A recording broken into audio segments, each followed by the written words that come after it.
Most points and miles advice sounds relatively simple until you try to book 4, 5, or even 6 seats on the same flight. Finding a couple business class seats to Asia can be challenging enough, but finding enough award space for an entire family during school breaks, well, that's where many people hit a wall.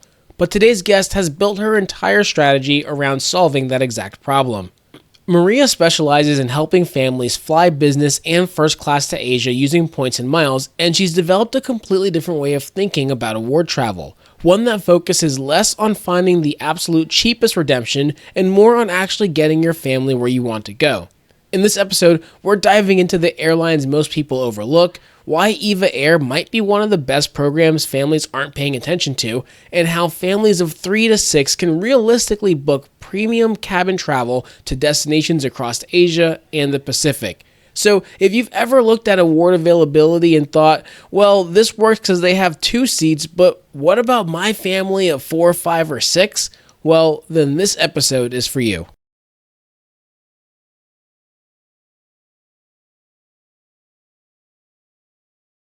Welcome to the BoldlyGo Podcast. I'm your host, DeAndre Koch. I have a guest I am so excited for you all to listen to today. But before we introduce her, some common housekeeping items that we want to cover. First of all, you can catch all these episodes in their full entirety on our YouTube channel. And for those of you that watch us on YouTube, don't forget you're missing half the show because every Friday we release our quick hits. That's going to be our up-to-date news in the world of points and miles and travel. It's the things that you're going to want to know if you're trying to really revolutionize the way that you're traveling with points and miles. Also, we do have our podcast library on our website, so you can quickly search if you want to learn about trips to the Maldives or this episode, which is going to be all about family travel to Asia. You can do a quick search and you can find our entire episode catalog library right on our website. And we do have our timestamps now as well, so you can go forward or back. If you want to hear something again, bookmark it, whatever it may be, we do have our timestamps in the show notes as well. And as always, guys, I would really appreciate it. Wherever you're listening to or watching this, please don't forget to give us a like, subscribe, and we would love a 5-star rating and review. Now, I've got to introduce someone that I had a blast connecting with in Toronto, and that is Maria Fung. And Maria is an expert in all things family travel to Asia, and we met at the Points Travel Festival Toronto, which is the Toronto version of what was the Chicago Seminars and is now called the Points Travel Festival Chicago. So if you're going to be at that, well, this was the Toronto arm. We had a blast talking through points and miles and hanging out on the shuttle bus, all these different things. So Maria, I am so glad we're getting a chance to reconnect again and to talk through points and miles and travel. Welcome to the show, Maria. Hi, I'm so glad that we meet again here. And today, yes, we are really deep dive into family award travel to Asia Pacific. Yes. Well, before we get into that, Maria, let's get a little bit of background. Can you tell us a little bit about yourself, right? Where do you live? What do you do for a living? And ultimately, how did you get into this world of points and miles and travel? I'm Maria, and I run Maria Points the Way, the family award travel education business for families, especially family of 3 to 6, so they can book first class and business class to Asia Pacific with confidence, so they can have more time to plan their trip and to make their memories memorable. So I started the business in 2025, and right now I'm also running the cohort for the families to really building their points, building their itinerary so they can really make this happen with ease, with confidence. I come from Hong Kong, so the first credit card I try to apply is Costco, Citibank Costco, and it was declined. As you imagine, I moved from Hong Kong and it was the first card. And when I got the letter saying declined, I didn't know what I did wrong. So I sat on the bed and thought something wrong on my identity, on my application. And it turned out that I was invisible. I was invisible in the credit system.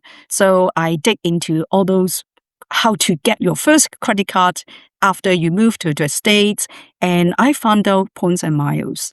So I started to get hooked on that. And it really made me feel, oh, you can really turn all those points and miles into business class tickets for not just one, but two.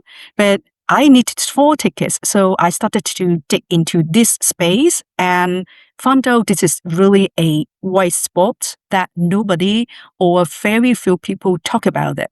So it is the reason I want to share my frustration and at the same time, how I really went through this journey from zero to getting my first 4 sets of business class in ANA from US to Hong Kong, well, with the families who also need to experience this journey. So at the end, I turned up 2 business class and 2 first class on ANA during the winter break for 4 of us. Wow. So you really had opportunity where, I mean, you came to the States and I can imagine that feeling of applying for a card and you're like, why are they declining me? And from there, you did the research, you looked it up, and that catalyzed you or shot you into the world of points and miles. And you were able to go from being invisible, not having a credit card, getting declined for a Costco card of all things, to flying business class and first class in ANA with the family. So we're going to need to unpack a lot of these things and talk through this, because I love the fact that when you explained or introduced yourself, you said very specifically you're about family travel to Asia Pacific for 3 to 6 individuals. And that's really a very, very, very specific niche, because that's the sweet spot for families that are like, we want to travel. Unlike my wife and I, most of our listeners have kids, right? So they're trying to navigate this world of points and miles, and it is so much harder when you have more people in tow, whether it's, children or in-laws or friends traveling with you or what have you. So I love the fact that that's a little bit of a background. And also to add, the fact that you're from Hong Kong, I think is incredible, because as I know, we just spent our honeymoon and part of Hong Kong for 4 days. First time there, it was utterly fantastic and amazing. I'm super excited to go back and do more things in Hong Kong. For the listeners out there, episode 113 is our whole time in Hong Kong, so you go check that out. But Maria, I love the start of this, because the fact that you went from being invisible to flying first class with points and miles is absolutely huge. So let me ask you this. When it comes to traveling with points and miles and such, why do you think more families should consider Asia for their next big trip? And I know Japan is a hotbed for the points and miles, but Japan is not all of Asia. So can we talk through why should families be looking at Asia for their next trip with points and miles, or just in general? I really love you ask this question. And yes, Asia is not just about Japan. It is really beyond that. When I covered Asia, that means Taiwan, China, South Korea, Thailand, Vietnam, Singapore, Indonesia, and even Australia and New Zealand, because I have family in New Zealand. So I have kind of strong need to go back. So the first thing it comes to my mind is the safety, the environment that is really baby, children, and family friendly. Just take Japan, Singapore, and Hong Kong as the examples. They have a lot of facilities that they are very kind and very nice to these environments, to these families. And also their transportation is so compact that you can navigate around very easily. And secondly, is about the food. There is a variety of food that you can really choose from, and they offer. For example, like Hong Kong, it is kind of a city meeting West and East. So if you're kind of homesick, you can still choose something that you feel comfortable with. For example, burgers, French fries, or steak. At the same time, if you want to explore something different from Asian point of view, you can also get a lot of local canteen, what we call, to have noodles in soup in Hong Kong. So there are a lot of choices. And of course, the third thing is about the value. So just imagine you spend your dollars in Asia, it can really stretch a lot. For example, just like a cup of coffee here, in San Francisco, it is about $7 or even $10. But when we look at like Asia, for example, like Hong Kong, it is just kind of like one, maximum $2. So you can really enjoy a lot of incredibility, fancy experience in Asia. And this also including not just restaurant, it includes like local experience and also the local culture journey, trips, etc. So I strongly recommend Asia. It is a place that you explore with the families, especially with the kids who are in the age of being inquired, being curious of the world. No, I know, Maria, people seek you out because of your knowledge, right, and the specialty. And we are absolutely going to try to grab some of that and unpack some of that today. But before we get there, are you running into any misconceptions or thoughts people or families have about traveling to Asia at all that you want to debunk or kind of address right up front? Because I know in points and miles, right, it's relatively easy to get to Europe, or, in the States, we can fly to the Caribbean or Mexico or whatever it may be. And again, when people think of Asia, it's typically Japan. So we're trying to go broader than that. So are there any misconceptions that you're running into that people kind of bring to you or that you're seeing when you're working with these families? I have heard about is, Asia is dangerous. This is mainly because there is uncertainty. So when we are not certain about something, we think, it is not safe. I'm the expert of Asia Pacific, so I can assure you it is safe. Even when you go to like Thailand, there is a very comprehensive metro system for you to navigate, explore around. So it is a very safe, very fast transportation that you can explore even as a first-time visitor. And also in Hong Kong and Singapore, there is no problem for you to walk on the street at night. And there are a lot of night markets for you to really shop and also to try the local food. So it is really one of the misconceptions. The second misconceptions I can think of, especially in the miles and points world, flying to Asia is expensive. Not just expensive in cash price, but expensive in points perspective. It takes lots of points.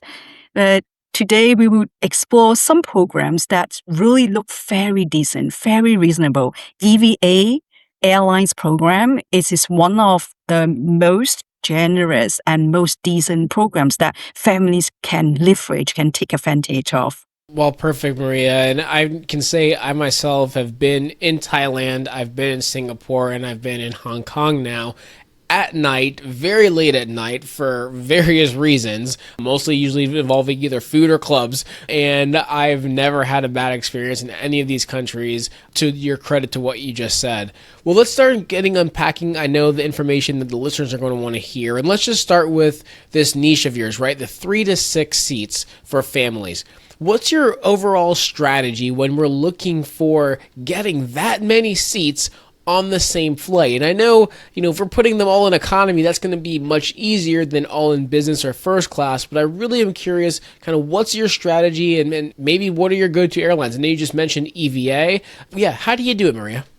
So let's really step back a little bit on the 4 things that I always guide myself to plan. And also I guide my audience to think about when they really settle their idea on Asia for families, especially during school breaks.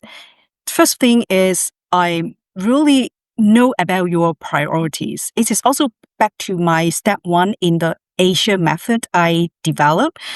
It is really like, are you willing to reposition, or are you just limiting to yourself flying out from your home city or hometown? This really can make a big difference on the availability of seats. And just take ANA as an example. ANA has flights operating in Los Angeles, San Francisco, and Seattle. So Seattle, they have 1 flight every day. San Francisco, they have 2 flights every day, and they have 3 flights every day in Los Angeles. So if you are living in San Francisco, if you just kind of focusing on San Francisco flights, then that means you only have 2 chances. put aside the number of seats first, but you only have 2 chances.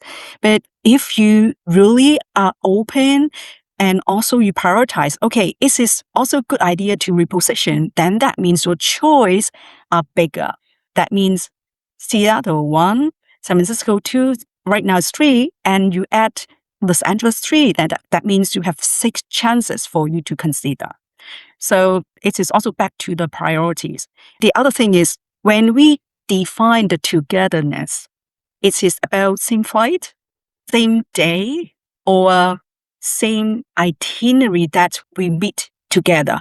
So it also depends on the family, the children's age of the families. For example, certain airlines, they have very strict age limit to split the cabin. But at least this is also one of the guidelines for you to decide, okay, can we split into 2 in first class, 2 in business class, or 2 in business class, 2 in premium economy, or we have to get all together. So this also leads to what airlines, what strategy you will use later on in the card and also in the timing perspective. And this is also one thing. And then the second step that I always focus on is look at the right airlines for right destination in Asia Pacific. The airlines is very different from what we book and what we redeem for Europe. So if we really narrow down those airlines, the lists are very, very small. Cathay Pacific, EVA, Japan Airlines, ANA, Starlux, Singapore Airlines, and China Airlines. And right now, we also see Philippine Airlines that may expand our options, but at least you can see these are kind of, I would not say sure win or 100%, but at least this is something when you build your points portfolio, it is something that you work towards to. And also it moves forward to the third point about intentionally build your points portfolio. Instead of just like me, in the beginning, I kept building the chase points because everyone says they are gold and the mainstream blog and also the program say, oh, you have to keep your 524. But it ended up, I did not get any business class seats back to Asia just because I got the chase point instead of Amex for ANA. So in this case, I would strongly recommend really look at the airlines that they can really take 3 to 6 of you to Asia and build towards to these cards and points. So we can talk about it later. And the last one is really act with the right timing. Quite a lot of time in the community, like our travel community, where I moderate as well. After a few months, they started to ask, I could not see the seats. Where do I find the seats now? And actually 1 month or 2 months from the calendars or from a year out, it was late. We are really talking about exactly 1 year or kind of within 355 days, something like that. So the timing, the timing and who is the best friend between the airlines, they release the seats to them is very important to really get all these 3 to 6 seats all together, no matter how you define your togetherness on the same flight, on the same day, or even just to meet together in the same location. Well, Maria, you covered a couple of things I was going to ask you, so that was fantastic. I mean, you mentioned that having the right currency is important, and you also mentioned understanding the timing of when to book. And I'm going to start with the currency piece first, because that's a beautiful point that you made. And arguably with all the changes to Chase within the last few months and with Hyatt devaluations and other things, I'd argue Chase is not the go-to as much as it was a year or two before. But in general, Chase has been as you said, kind of, hey, these points are gold. But you have to really look and be intentional, as you use the word intentional, about where are you wanting to go. And I think if you're like me, you're like, I want to go everywhere in the world, well, then you want all the points in all the places. But if you know that you're really wanting to focus on a specific area, or you really want to go to Asia or whatever it may be, then that could sway a little bit your points and the value of what points you start earning and where you can use them. So you mentioned Amex, right? That's a very great place specifically for ANA. But Outside of Amex, where are the other places that you would recommend people focus on that maybe they're not as focused because they have only been focused on Chase so far? If you follow me, and you will see I always encourage Citibank Thank You Points. They have valuable partners that can take you to Asia, especially for the family of 3 to 6. So EVA is one of their direct transfer partner. So it is one of them. Citibank is a good starting point. Cathay Pacific also one of the direct transfer partner with EVA. So these two are the strong powerhouse. And then Capital One. Capital One is the next one I strongly recommend you look at if Asia is your destination, no matter it is to connect to your home country or to have a once in a lifetime vacation there.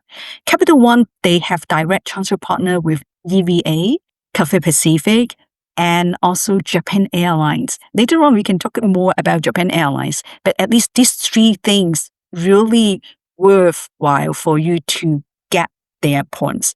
I mean, the third one, it is one of my most favorite now is Build Rewards, Build Points, because they have 23 partners in total.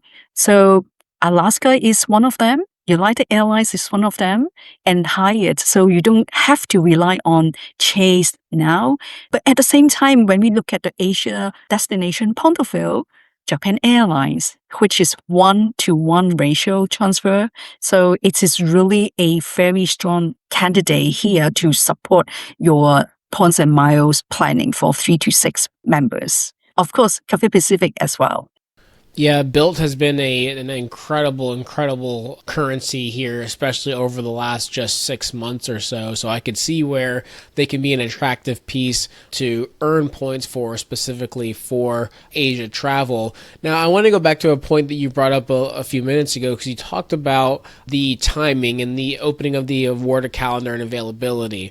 So can we talk a little bit about that from the standpoint of, I know when in our WhatsApp community and other places, people that are looking to do Asia travel or family travel, especially for some of these key destinations like a Japan, right? They're having to look right when the award calendar opens up, right? They're on that 360 days. They know it's 11 a.m. Eastern time, Japan Airlines. I think that's what it is. That's when, it's available to book to find that first class and business class, saver awards. But let's say you have a family that they're just getting at the points and miles right now. They're wanting to do that Asia trip this year, right? They're not looking to go ahead and just wait for next year in June or July or August. They're looking to do something this year. Have you by chance found any airlines that it's a little bit more doable to find those 3, 4, 5, maybe even 6 seats all together without having to just book out a year in advance? Is there any sweet spots there by chance? So first of all, I would look at how you really earn the points within this year. Some families, they have their own domestic financial structure. So I would recommend they really look at the sign-up bonus of those credit cards that really lead to the airlines. They provide a lot of seats for families on business class. So take Singapore Airlines as an example. Yes, I agree. A lot of people say, they're expensive in points and miles perspective, and they need you to pay more miles. But in this case, you need seats, right? You need 3 to 5 and even 6 seats all together. No matter it is business or premium economy or economy, at least the whole group on the same flight. Then Singapore Airlines definitely can help you, can get you there at one shot without a lot of effort. Just remember, award redemption is just like you are fighting with each other for Taylor Swift's BTS concert tickets. So we need strategy. So if you just want something like kind of relatively easy, go with Singapore Airlines. Then you can do like Chase card, especially right now, there is highest sign-up bonus. Then you can really make use of this as one of the source to fill into your points to Singapore Airlines. I mean, the sign-up bonus of the other credit card can also help you to support this Singapore Airlines redemption. And if you are willing to spend some effort or a lot of effort to track the pattern and understand their release, then American Express is always a good friend with ANA. I would say ANA is very competitive because their award system is not dynamic. So they are fixed award. That means they only release like 1 or 2 in the beginning. Gone is gone. The other 6 may be released, depends on the supply and demand, very close to the departure time, departure day, but at least it is trackable and they are still very consistent. So it is also one of the ways you can get your family of 3 to 6 on the same flights across different cabin. And if you say, oh, okay, I am capable of earning a lot just by using one card, and also I'm doing business and I only focus on business expense on one card, then Build credit card is one of the best friends that you can do that, because this is the card you can transfer the points to Japan Airlines one-to-one. And the reason I really point out Japan Airlines, because you mentioned 3 to 6 seats altogether. And this is the one that I want to really emphasize is Japan Airlines, they use dynamic pricing. That means the 2 safer seats gone. But immediately they will have the second tier pricing. Sometimes 64, sometimes 70,000 per seat, sometimes 80,000 per seat. Yes, it is higher than safer, but when you really space out 255, and if you have like 6 seats, if you need 6 seats, 4 of them are like 80. Then you balance out that it is only 60-ish something per person. It's maximum 70,000 something per person. So it is very reasonable for 10 to 14 hours flight from US to Tokyo. So this is also one of the things that if you only focus on one card and you can really keep spending on this card, put everything onto this, then it is really achievable for the family of 3 to 6 flying business class and even first class together to Japan. Yeah, I like how you broke that up and explained, because it is a little bit of a different thought process to think through what you just mentioned being the average redemption versus the actual individual redemption. Because yes, if you are looking across maybe 6 seats, you could say, well, yes, I can get 2 seats for 55,000 and maybe 2 more for, I don't know, 75,000 and 2 more for 85 or 80,000. And you see that and you're like, well, those 80K seats are so expensive.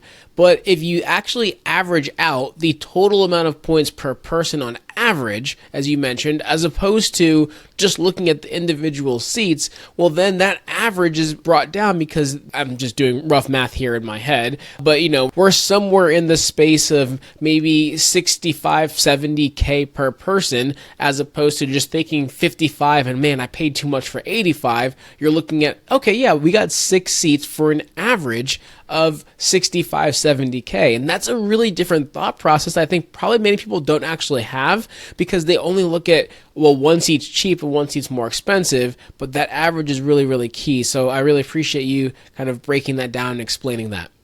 And when we're doing the award redemption for family of 3 to 6 during school breaks to Asia, it's very different mindset for you to do something similar to Europe.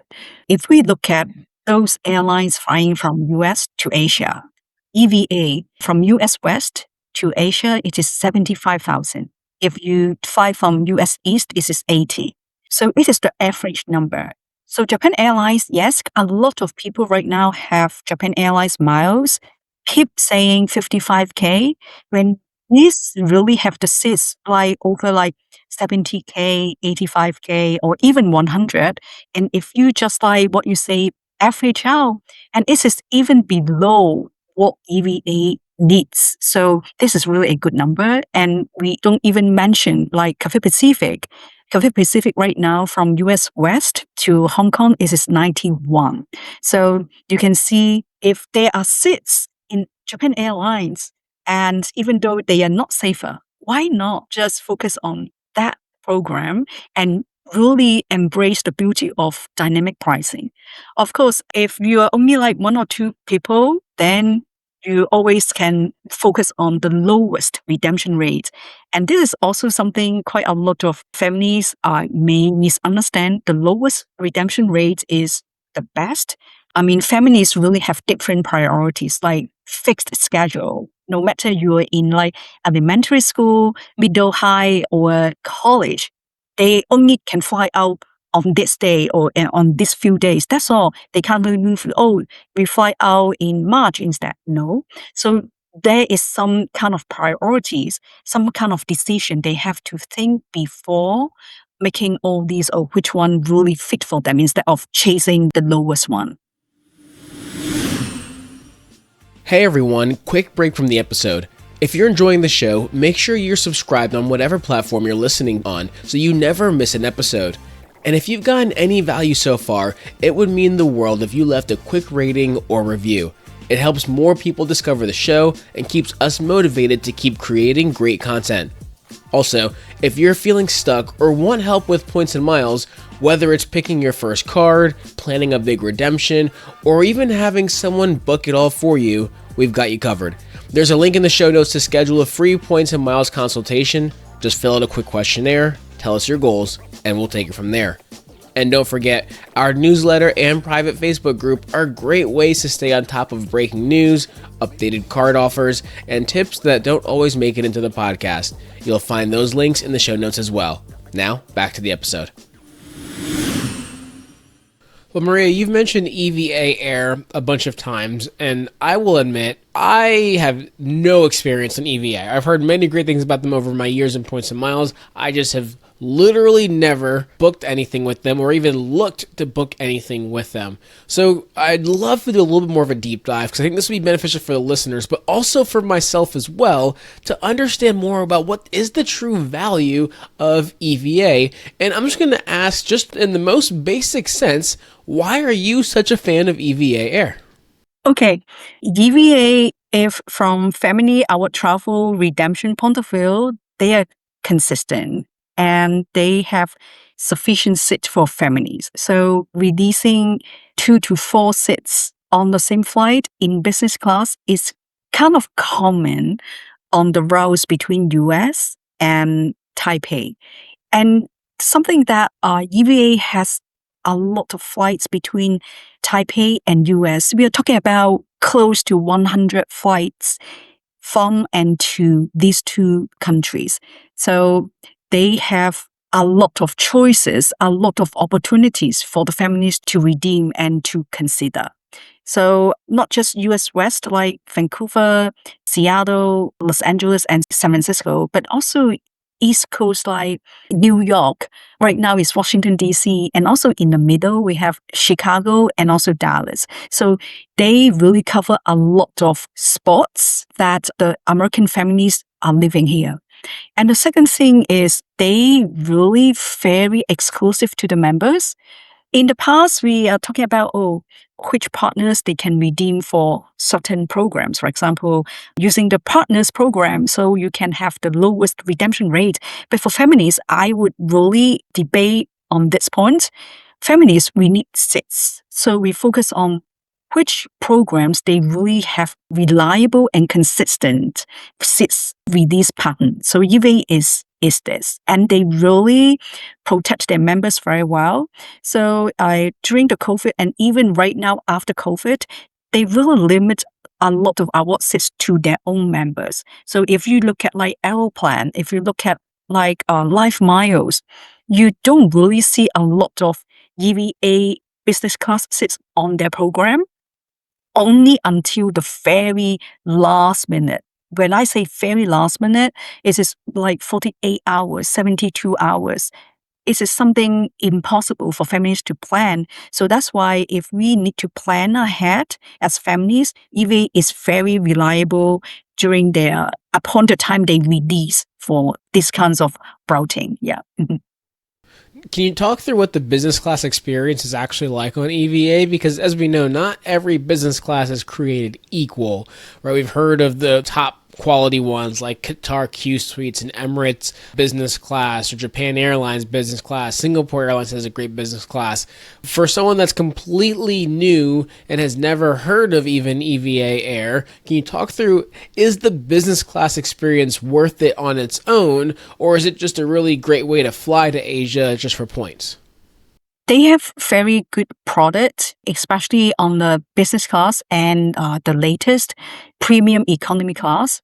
They have 1-to-1 seat configuration. So if you look for privacy, it is one of the choices.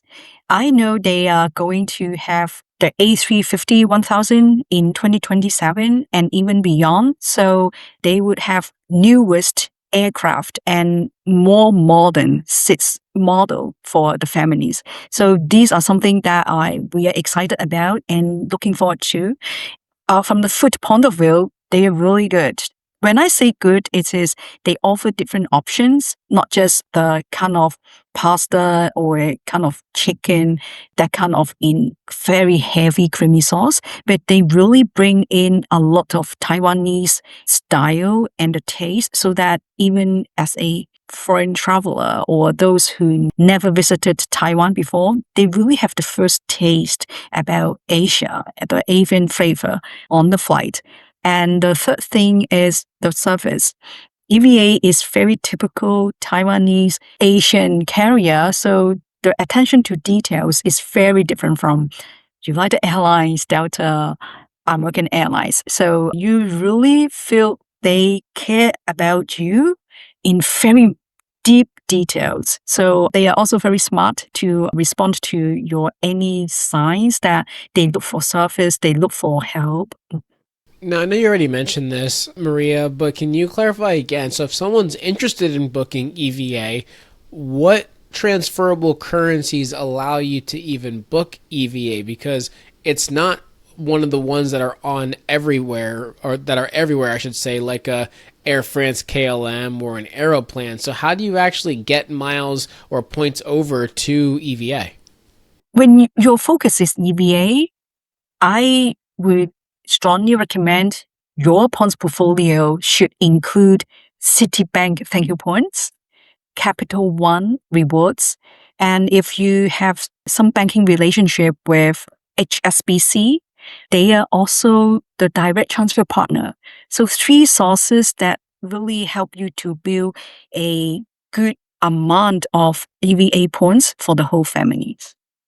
Now, are there any sweet spots or booking trips that people should know specific to EVA? Any nuances? I know you've probably done hundreds of searches yourself when working for yourself or for clients. Any tips or tricks, or again, any of those sweet spots that can be helpful for someone that might be looking for EVA for the first time, outside of just contacting you?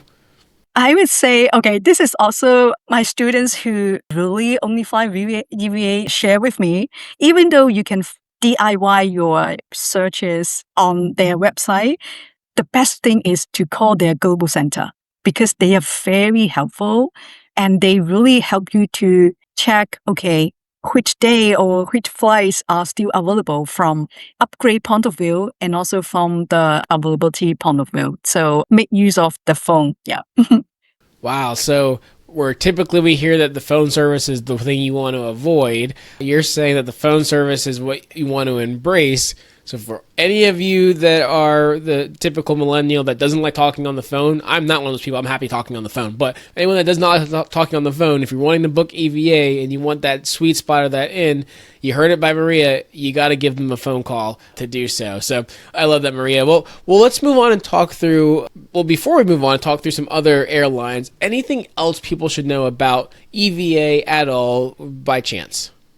So EVA, I would say, we are so spoiled by US carriers' website. They are so smooth. They are so easy to use.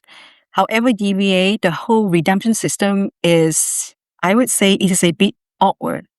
So just be patient, especially the first time when you set up and activate your account. Of course, you set up the account, you can do it online. However, there is a process called activation. So you still need to go through the paper system and you need to email them and so that they can activate and you can do all those online service to transfer your points, to redeem your tickets. So this is something that comes to my mind immediately that you have to understand. But the good side about this process is you have seats for your families, even during the school breaks, like summer breaks, spring break, etc. Well, Maria, I'm curious, where does EVA Air fit in when it comes to some of those other airlines? Because you already mentioned ANA, we've talked about JAL, Japan Airlines, and then Singapore Airlines as well, but we have Cathay Pacific, Starlux, and the airline I've actually flown a couple times and had a great experience on was China Airlines. So where does it fit in there, and are any of the ones that I just mentioned other unique sweet spots that you think people should be looking at or should avoid or anything like that when it comes to focusing on this family travel to the Asia Pacific area?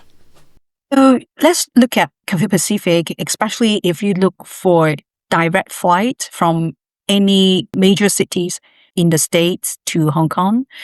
So if you want to try their products, yes, it is good. However, personally, I would really wait until they have more newest business suite on the other routes in the States. Right now, they are operating the newest business class suites called Aria on the routes from Vancouver, San Francisco, and Los Angeles.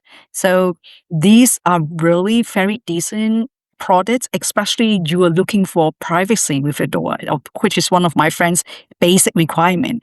So I would wait until they really have more cities launching this business classes. However, if you say, oh, I really want to try Cathay Pacific, I don't care about, the seats, whether they are the latest or the new, then focus on building their points first. Cathay Pacific is the partner of Citibank, Capital One, American Express, and Build. So American Express right now, they changed the ratio to 5-4. So I would consider it is one of the sources to supplement your Cathay Pacific points. So your power, your energy should be focusing on Capital One, Citibank, and Build if you really want to try out the Cathay Pacific products. And because from time to time, they will release like 2 seats on business class and 2 premium economy. If you say, hey, how about flying to Australia and New Zealand? And it also depends on the time, on the dates. Quite normally, you can really connect through Hong Kong and to New Zealand and Australia on Cathay Pacific at a very reasonable pricing. For example, before they update the chart, you can use 115,000 for you to fly from Vancouver or San Francisco through Hong Kong to Sydney. Now it is 119, so it is very decent, very reasonable pricing.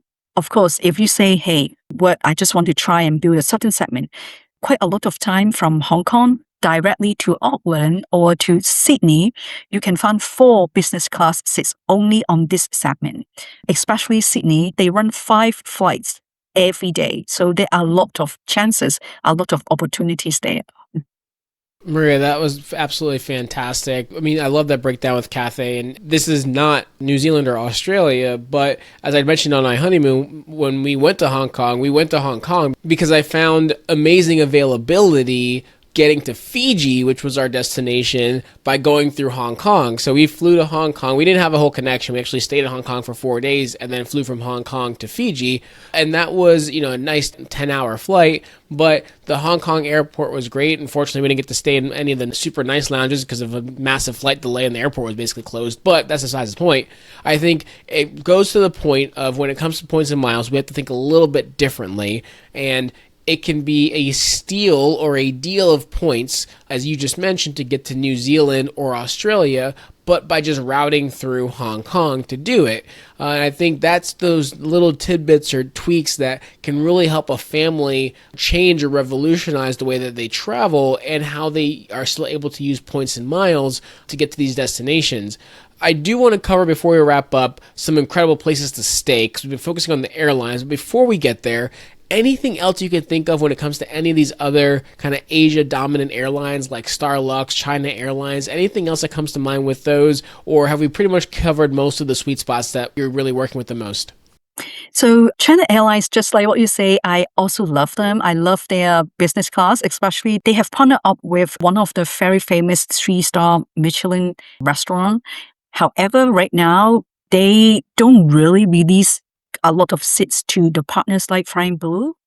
What you can focus is either Vancouver or Phoenix.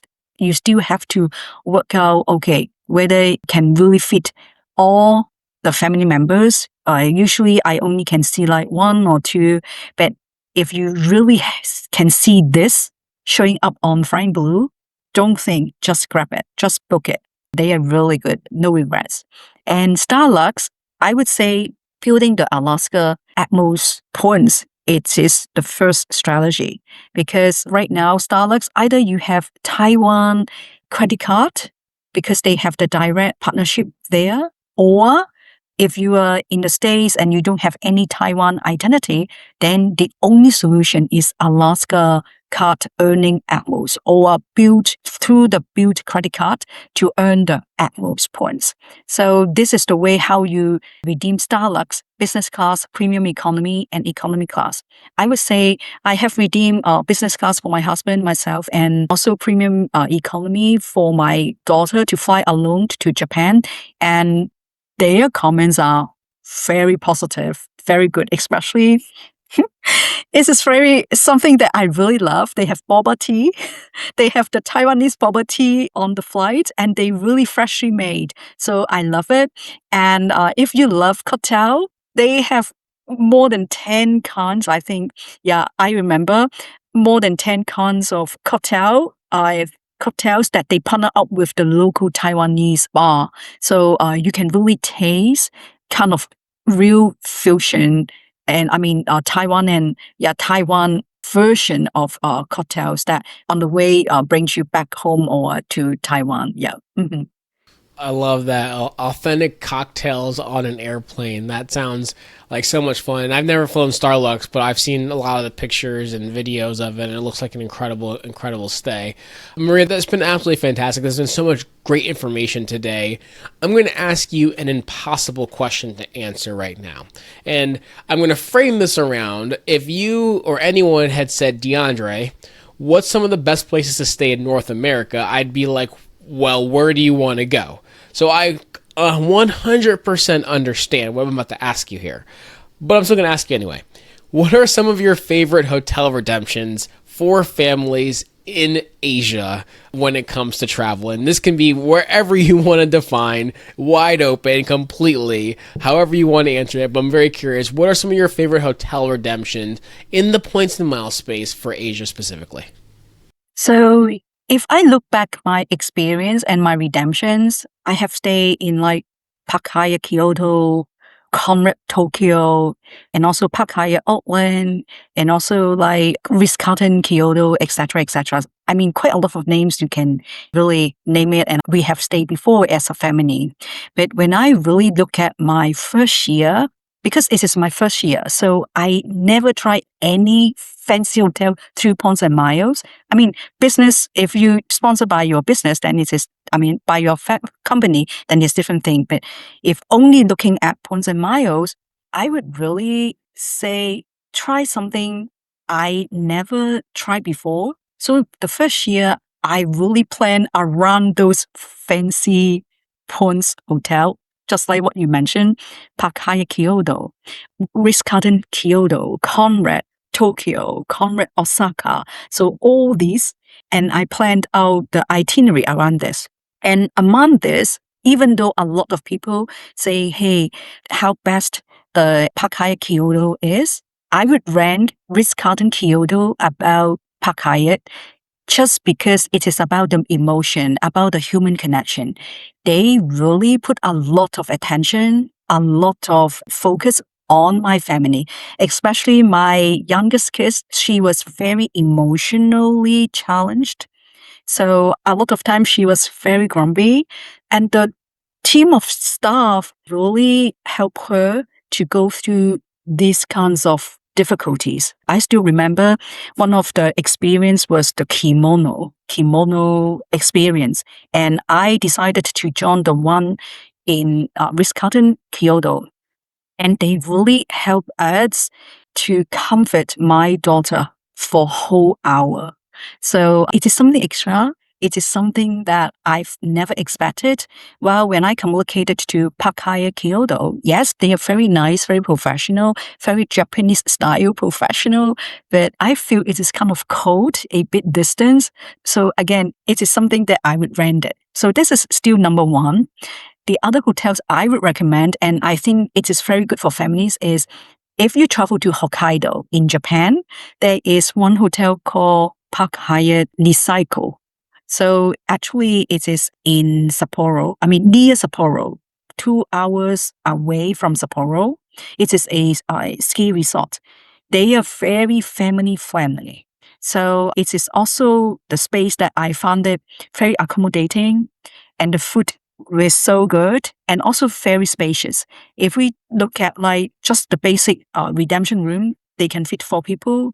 And by that time, we used the upgrade award. So we have the suites really up to, close to 900 square feet. So it is really huge room for that. And Conrad Tokyo is also very good. They are very details minded. So they really remember what you need and whether you've really visited before. So I really love it. And also the location. Oh my God, I only talk about Japan. And if I only talk about Japan itself, I personally really love one of the Marriott hotels in Shinagawa. This is more about personal experience, and because they are under the Japanese group called Prince Hotel, so I can really launch hopping among the other 2 Prince hotels. So it was really a very cool experience. Mm-hmm. Well, perfect, Maria. I know, we've just focused on Japan, but why not, right? Because that is a hotbed. That's where everyone wants to go. So why not point out some incredible places to stay in Japan across the board? As we start to wrap up, Maria, I'm curious. So let's imagine someone's listening to this right now. They want to take their first, or it's a family, and they want to take their first points power trip to Asia. What is the first thing that you would tell them to do this week? Right? They're brand new to points and miles. They want to go to Asia. They haven't thought about it yet. They haven't planned it yet. What's the first thing that they should be thinking or doing? The first thing I would recommend is tonight look at your points portfolio. What kind of points you have overall and how many of them? This can help you to evaluate whether you can fulfill the Asia trip this year or next year or the year even after. And based on that, you can build your card strategy, your point strategies, and also the airline strategy. Awesome. Well, Maria, where can the listeners follow your journeys, connect with you, and if they need help booking EVA Air or getting to Asia or any family stays or travels in Asia, where can they connect with you and follow you? I am very active in Facebook. So my handle is at Maria Points the Way. And I'm also very active in Instagram. So handle at Maria Points the Way. I also have my own blog. I publish blog posts every week on mariapointstheway.com. And I'm also running the cohorts in September. If you have points and you don't know what to do with planning out the Asia, and I have the live classes that really look at your own case in a very small group. So it will kick off in September and I will start the enrollment in July. So I will also share this information with you. Perfect. We'll make sure whatever you send us, we'll go ahead and put in the show notes as well so that listeners can have that also. Maria, this has been fantastic. 2 last things before we wrap this one up that we always like to ask. The first one is, who else do you think we should have on our show that the listeners would benefit from hearing? I recommend Katie on the Points. She is talking about the family travel from earning and how to really leverage your every dollar point of view. So she is really a good guest. For everyone to know about her. Awesome. Well, we'll try to connect with her.